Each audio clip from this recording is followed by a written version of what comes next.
نبی پاک صلی اللہ تعالی علیہ وسلم سفر پہ تشریف لے گئے.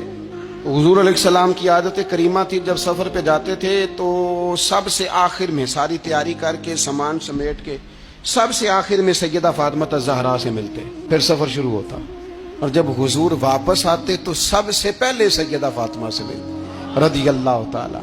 حضور کافی دنوں کے بعد سفر سے واپس آئے، لمبا سفر تھا. سیدہ فاطمہ الزہرا رضی اللہ تعالیٰ عنہ سے ملنے گئے. نبی پاک صلی اللہ تعالی علیہ وسلم کا چہرہ نور دیکھ کے تو سیدہ فاطمہ تڑپ کے روئیں، رو پڑی. حضور نے فرمایا فاطمہ کیا ہوا؟ عرض کرنے لگے یا رسول اللہ تھکاوٹ کے اثرات میں آپ کے چہرے پہ دیکھ رہی، اور حضور کپڑے یوں لگتا ہے بڑے پرانے پہنے ہوئے آپ نے. حضور اتنی مشقت کیوں کرتے ہیں آپ، اتنی محنت اتنی جدوجہد؟ تو حضرت فاطمہ الزہرا فرماتی ہیں حضور نے مجھے تھپکی دی اور فرمایا فاطمہ رو نہ.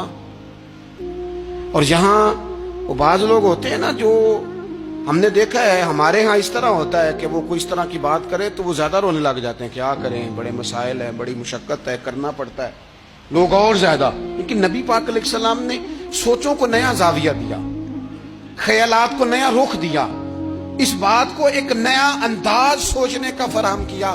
حضور فرمانے لگے فاطمہ رو نہ، تیرے باپ کو اللہ نے اعلیٰ مقاصد کے لیے دنیا میں مبعوث فرمایا.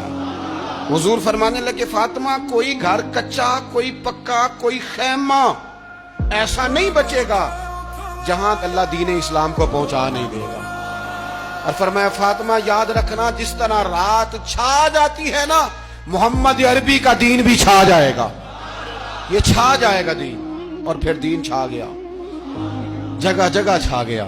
یورپ میں بھی اذانیں پڑھی جانے لگی، امریکہ اور افریقہ میں بھی قرآن پڑھا جانے لگا.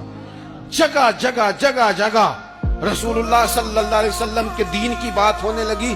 کہا فاطمہ گھر کچا ہو یا پکا ہو، خیمہ ہو، ہر جگہ یہ دین پہنچے گا. اور دین پہنچا.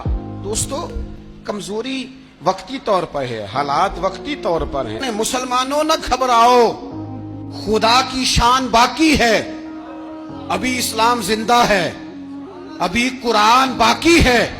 یہ کافر کیا سمجھتے ہیں جو ہم سے روز الجھتے ہیں؟ ابھی تو کربلا کا آخری میدان باقی ہے، ابھی تو آخری میدان لگے گا میدان کربلا میں، اور فکر حسینی کے علم بردار میدان میں نکلیں گے، یزیدی سوچوں سے ٹکرائیں گے، اور بڑے سینے تیار ہیں جو اس کے لیے پوری جدوجہد کریں گے.